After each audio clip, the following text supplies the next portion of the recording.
Yeah, see the time. It's recording. Okay, super. All right, nice. Okay. There we go, mate. We're in. Yeah, let's do it. Go. So, Jules, obviously, we're sat in the home changing room for. Phone's on silent. Got to tell you that. I believe. I'll double check. We just started. Phone's I've ruined it. Yeah, I'm already there. One step ahead.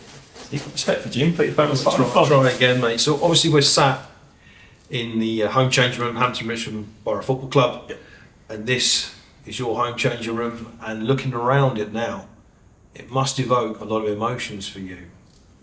Yeah, it does, to be fair. Funny enough, yeah, it does. Good and bad, actually. Even little things. Little things, because when I first signed for the club, we was in the away dressing room because of the COVID time, and it was closer to the manager's office, that kind of stuff. So I actually started off in there. And I was like, I want to get in the home dressing room. Exactly the same, but I just wanted to get in the home dressing room.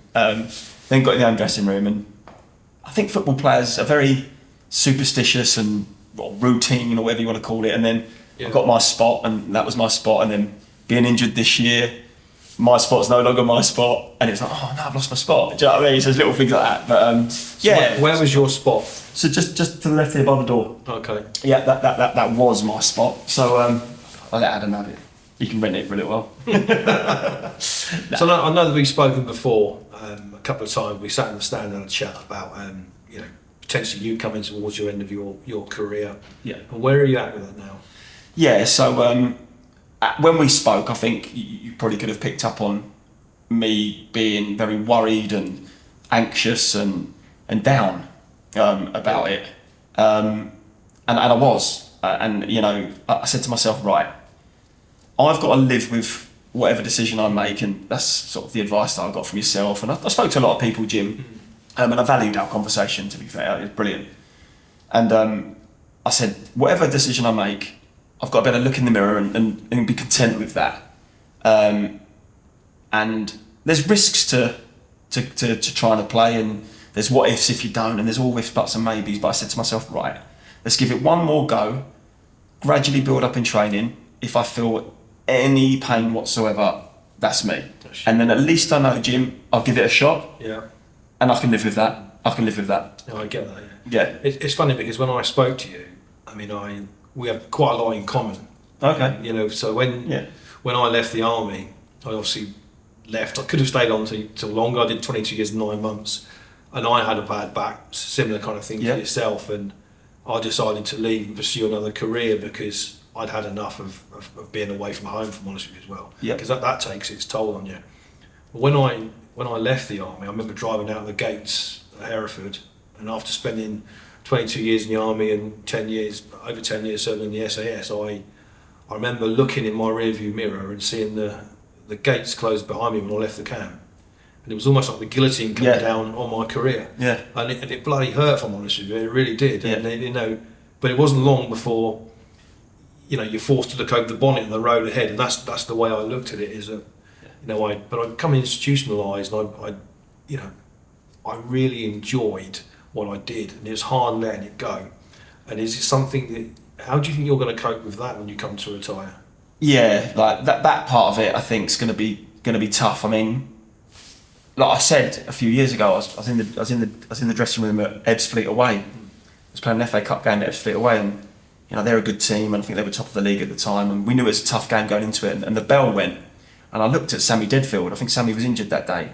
I went, I fucking love this. Sorry.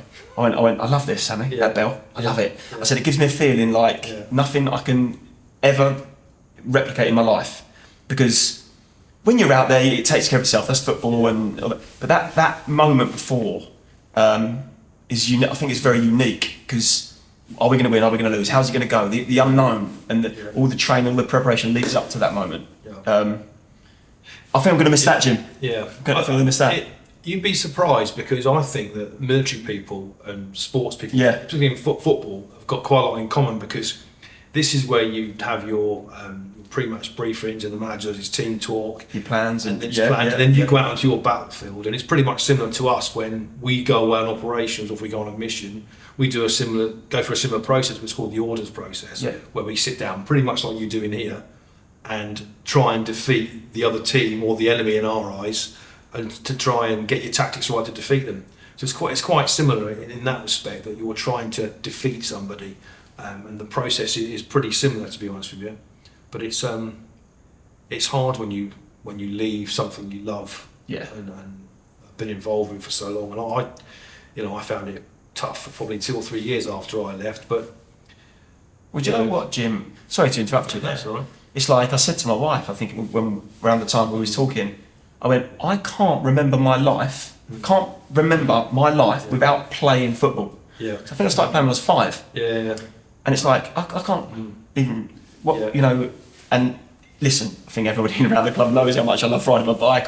That gets me out and that keeps me active, and I'm challenging myself in that, and that's lovely. But nothing's going to be the same as you say. But that's a really difficult time in life. I find is when I left, and I pretty much had to accept pretty soon that I was never going to do something in my life that's going to compare to what I used to do. Yeah. But you're trying to find your enjoyment in other ways, and to satisfy, your emotions in other ways. Yeah. I don't know what it'll be for you. When you might move on to coaching, or when you finally stop playing.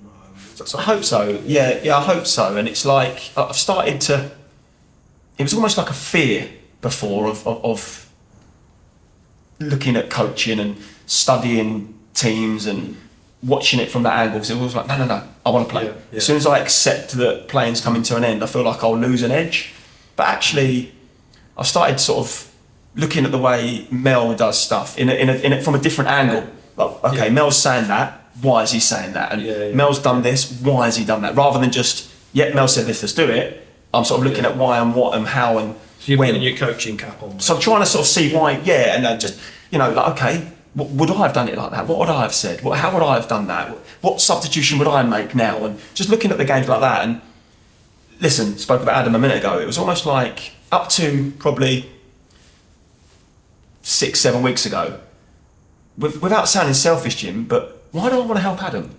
In a minute, I want my place back. Because you see it still as a competition. I was thinking, why do I want to... listen, I would help him and give him a little bit of advice and whatever, but I thought, no, I don't want to help him. But then it got to a point where I went, do you know what? Let's just give him everything I've got. Let's help him, because at the end of the day, we're all in this together. It's a team effort. Yeah, we're all in this together. And I've almost let my guard down. I don't know if that's the right way to say, but let's just give Adam every bit of knowledge I've got. He can pick and choose what he likes. And there was a moment on Saturday actually, and it gave me a little bit of joy, because the Southend game, Adam made a decision. He come out and gave away a penalty. Ended up being the hero, by the way, after that, saving the penalties. But he gave the penalty away, and I sort of mentioned it to afterwards. We sort of spoke about it, and I said, "Listen, mate. Once you realise you're not going to win that ball, let go of your pride, let go of your ego, and just live to fight another day. And maybe stand up. He's still got to beat you." We sort of spoke about it briefly. On Saturday, he slipped, and the guy got through, and Adam just stood up. He knocked it off goal kick, and I thought, maybe he listened to me, just maybe, and it just made me feel nice. Yeah. To see, like, I've helped him just a little bit there. Listen, he did it, credit to Adam, but like I just thought that little bit of advice might have planted a seed there, and it was quite, it gave me a pleasure that I didn't think I'd find. So maybe. Yeah. It's funny, because when I left the army, everyone said to me, "Oh, you'll get a job, quite easily. You've been in the SAS, you'll get a job, but someone will take you on." Yeah. And I was listening to people's advice, and I was thinking, so I applied for about 20 odd jobs at the time, and there was one particular job I was interested in doing, and that was in basically working in London in a maritime anti-piracy centre for an insurance company.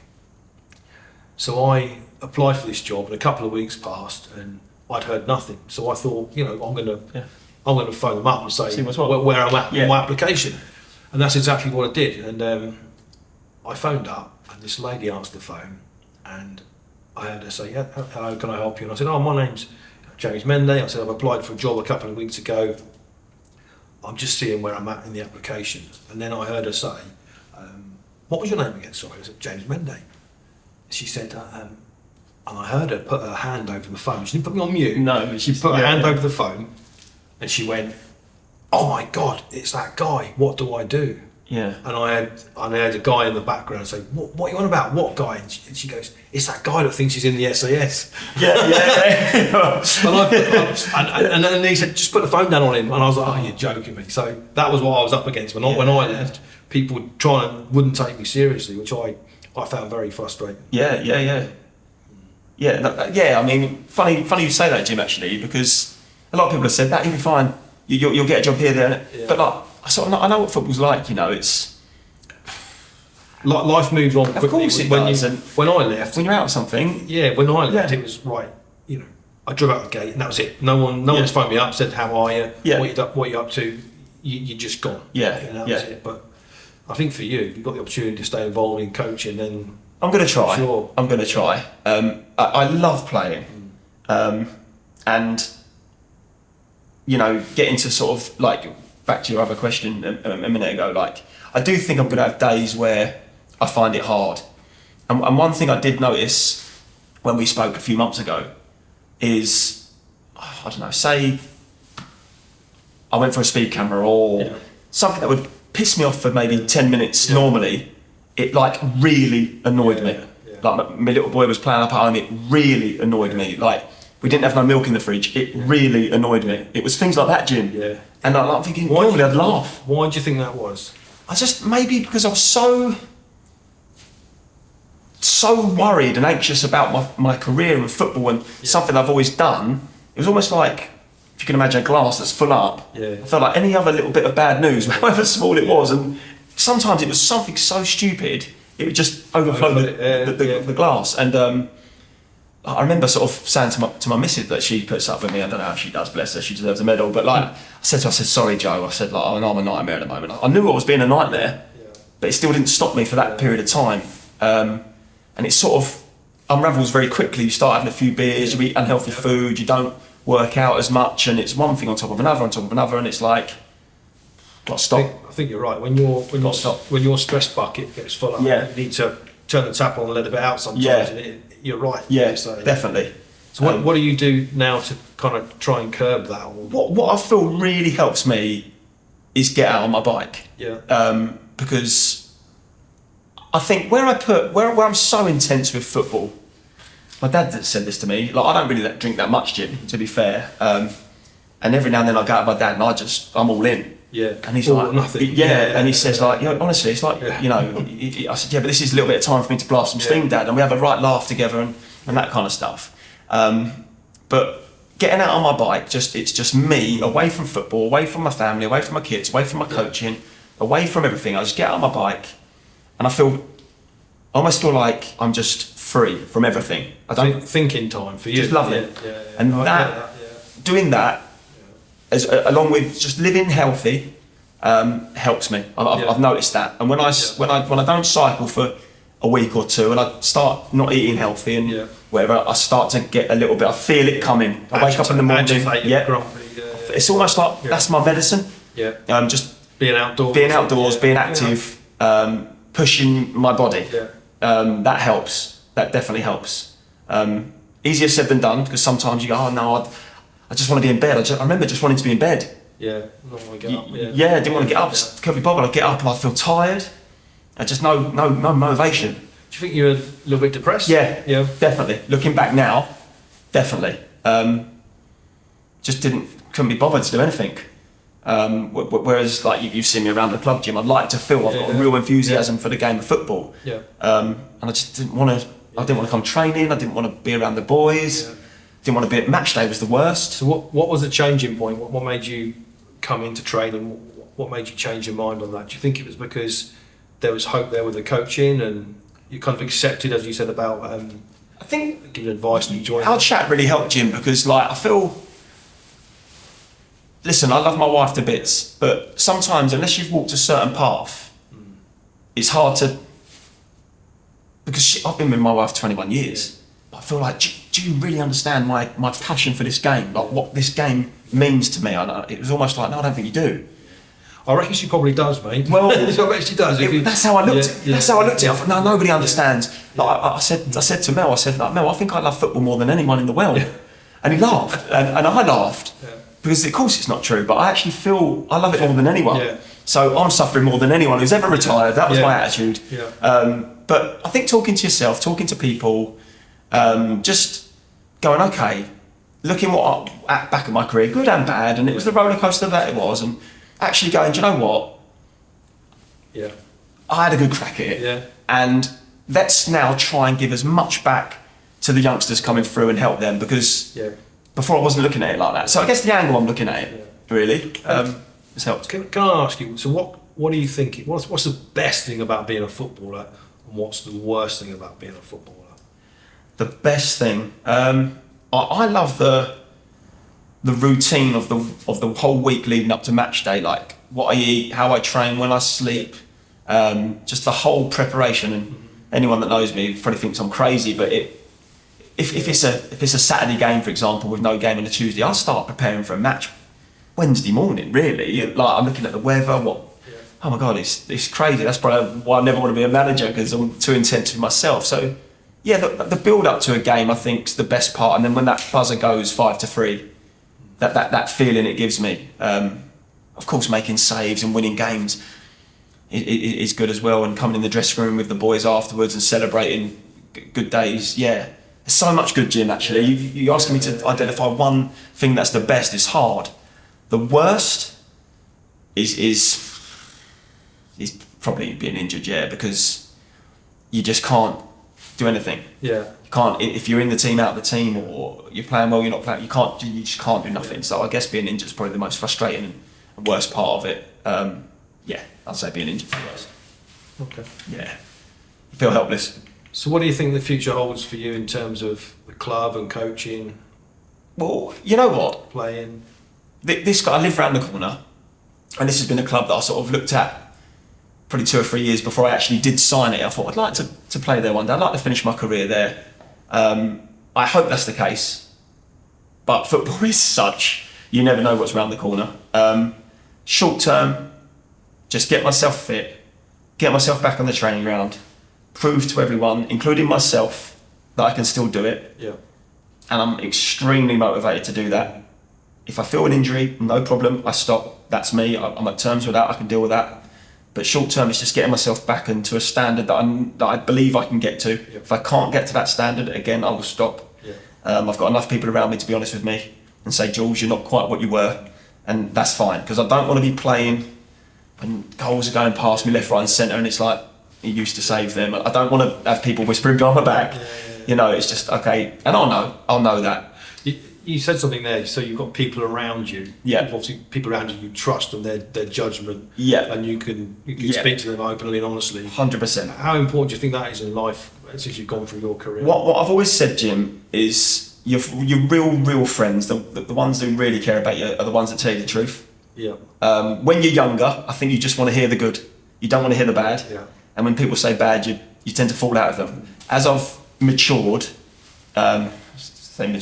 don't think I'll ever mature, never grow. As I've matured, I just want the truth. Yeah. And sometimes that's hard to take, but I respect the truth. Yeah.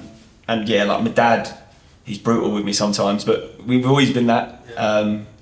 Manager, Mel, obviously, other coaches and some players in this dressing room that I've been around long enough to know now, that, and they've long enough been around me and seen what I've been capable of.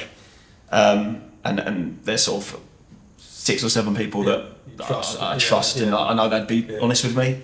But yeah, that's short term. And surrounding yourself with good people is really important. Yeah. For when I look back on my life and my career, you've got to surround yourself with decent people. And sometimes in life, you do meet people that kind of knock you off your centre line, and for some reason, you'll behave differently around them for whatever reason. Yep. And I always say to my kids, you define the person you want to be in life. Yep. Don't let anyone else decide your 100%. Future and define who you're going to be. 100%. You have that choice to do that. It's funny that you say that, actually. Like, you surround yourself with good people. It's people that have come into a dressing room within a couple of weeks. I might think, I'm not going to get on with that guy. Yeah. I try, I welcome everyone, but I think we're not going to click. Yeah. And then 6 months down the line, he leaves the football club. And 2 years down the line, he's someone I'm still speaking to. Yeah.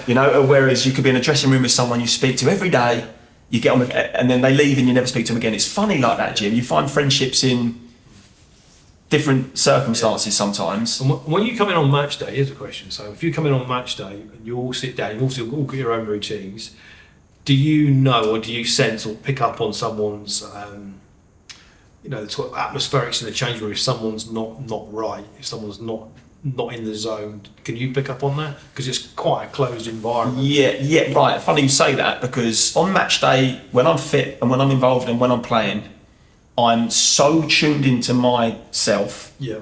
Even when Mel's talking, it's head down, and I'm listening to Mel. And if he's talking to Mason about a certain run he needs to make from a defensive corner, it's nothing to do with me. I'm just head down. And then he says something about me, and I'm alert to what he says about me. I take it in, bang, head back down again. I keep myself very in that frame of mind. When I'm injured and I'm not involved, I'm actually now looking at everybody else. I'm going, right, what can I do to help this team? Yeah. And someone might do something, you're right, whatever. And I can pick up on it a little bit easier because I'm more open to it when I'm not involved. And I suppose you're more mature now as well. You're not a young kid anymore. And when you're a young kid, you kind of, I think the question I'm trying to ask is, what's changed since you first started playing with players' mental health now? Are they more aware of it now? When I'm a bit older than you, but when I was a young kid, mental health was wasn't even mentioned. It was he's got a bit of a screw loose, or he's just down, he's just unhappy, he's got a problem or whatever. But now people are more aware of it. Yeah, they are. I'm not scared to actually say I was struggling in that period of time. Like, we spoke, and I was quite open about that. Yeah. I spoke to my dad. I said, Dad, I'm gonna find the next however many months really tough. I sort of said this to my dad. I said, just keep an eye on me. My wife the same. Where some people I know, and funny enough, now I'm possibly coming to the end of my career. I've had phone calls from players I played with that have said, Jules, look, I really struggled. Yeah. And I'm like, wow, did you? They're like, yeah, I was bad. But and I never knew. Exactly, Jim, and I never knew. And they're from my sort of era. Yeah. Nowadays, the younger, it's definitely different in the dressing room now. It's definitely different. Some ways better, some ways worse. Here's a question. So would you say that I'd imagine, I grew up in my dad played football in the 1970s. Yeah. I remember going to the game, and people would be horrified to know that after the match we'd go into the changing rooms and all the kids would jump in the muddy bath of all the players, clothes off, there'd be grass, mud, beer bottles floating on the top of this big sunken bath, and we'd all be in there throwing things around, Well, it's like, here's one for you. So when I left school and I went into train when I was at Brentford, and we went in, and it was just like that, Jim. It was like what you say. That was just normal. How things have changed, and like I say, it's. I think. Did you have to have a strong personality, a strong mentality to say you're struggling? I don't know. Yeah. I don't know. It's more recognised now. People are more. I think what I find is youngsters are more forthcoming and talking about their mental health.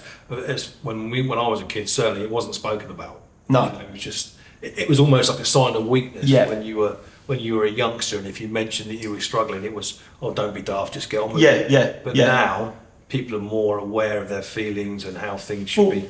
You know what? I'm sort of, things are spurting off in my mind now as you're talking. It's like I had a go at someone in training a few years back, and I really had a go at them, Jim. Yeah. Right?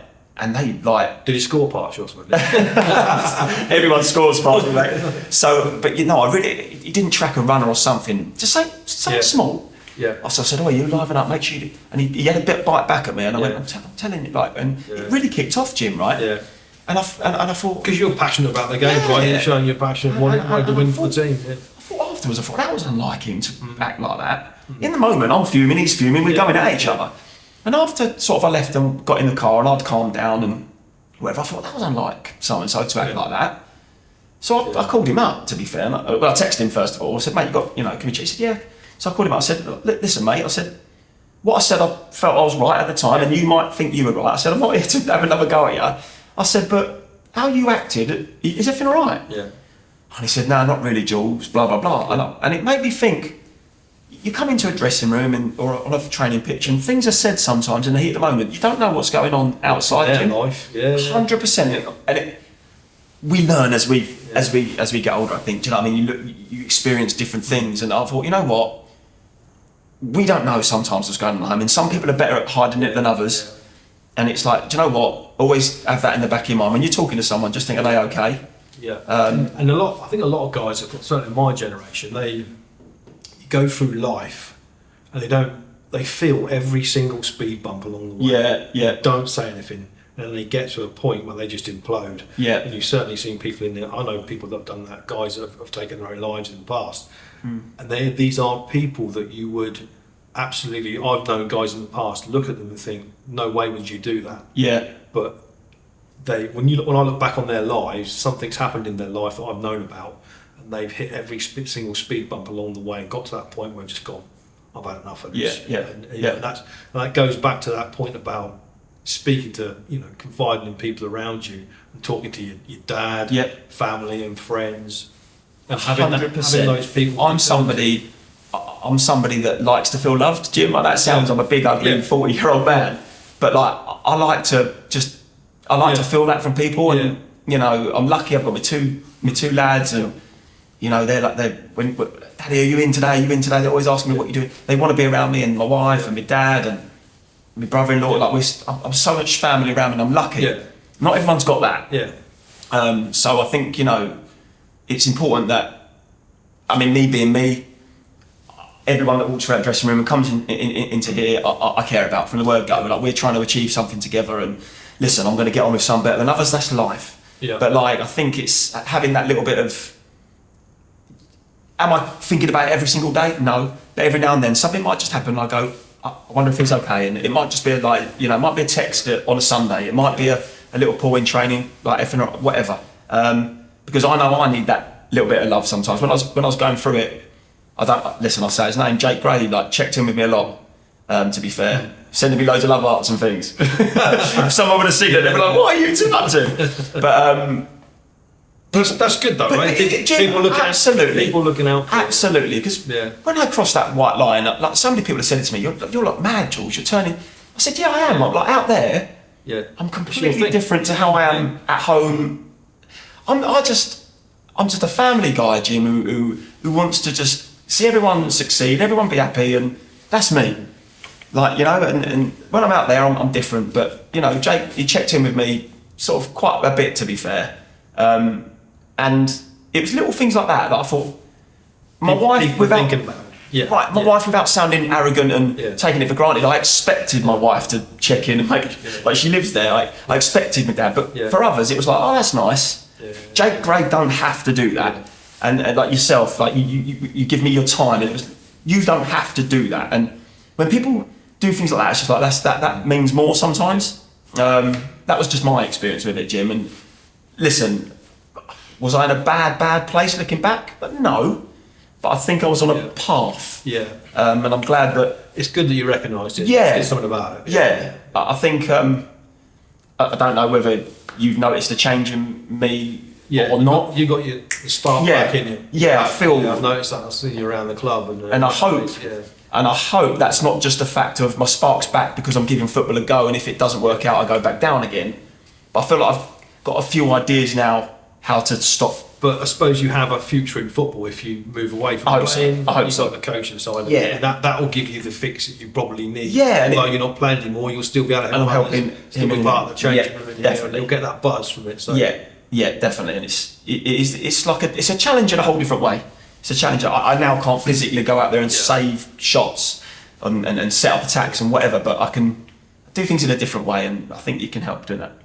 One final question for you. Big one, I guess. I wanted to ask you about what advice would you give a young footballer trying to make his way in the football world?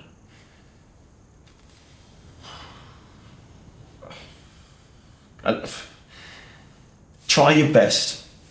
Try your very, very best to always remember why you started playing. That would be my biggest bit of advice, because I guess you can only call upon your own experience. I started playing, I absolutely loved the game. I got to a certain point in the middle of my career where I felt like there was so much pressure on me. It was almost like off 5:30 on a Saturday after the game, relief. I didn't make a mistake today, thank God for that. And then the anxiety builds up to the next week, and you play well, and it's like relief. Rather than playing it and enjoying it for why I started. that got lost for sort of the pressure got really did, Jim. And that's interesting. Did you talk to anyone about that? Then, no, you kept it all in. And and do you know what? I wish I did. I wish a lot of players are like that, goalies or. Well, you know what? When COVID came, and there's different forms of pressure. Some people get pressure from themselves. Some people get pressure from financial reasons. Some people get pressure from the support. Whatever. When COVID came and there was no crowd in the stadiums, I noticed certain players really start to play better.